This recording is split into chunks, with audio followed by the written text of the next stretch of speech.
Slovenski klasiki 1 je nova knjiga Boštjana Gorenca Pižame, ki velja za pravo uspešnico. V njej je avtor na duhovit in moderni dobi primeren način omrežil 50 slovenskih književnikov.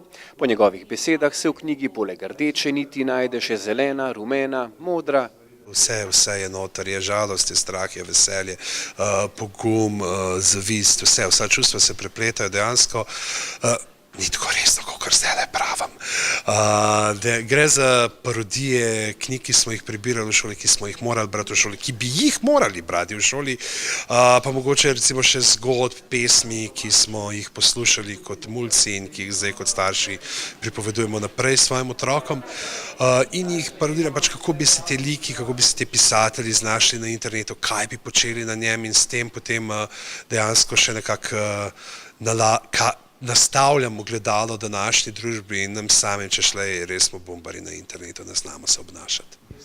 3 besede bi lahko na grobo opisale knjigo. Neklasični slovenski klasiki. Nekdo je v bezidu knjige zapisal: UNESCO bi moral knjigo razglasiti za kulturni rezervat, ker bo ohranila slovensko literarno klasiko za prihodnost. To je Aljoša Harlamov, ki napiše vse, kar mu rečeš. Dejansko je kolega, ki je literarni zgodovinarskega prosto, da napiše par stavkov, ki bi jih lahko uporabili za platnice in za promocijo, in se je res potrudil s takimi, ki te zagrabijo, in upam, da bo kaj pripomogla k, pa ne bi rekel preživeti k ohranjanju, ker se mi dogaja, da ljudje pridejo do mene in rečejo: veš, me pa zanima, kaj je bilo ono, s katerega si se norca delal in se šel pogledati v izvirnik, zdaj zaradi tebe spet Cankarja berem.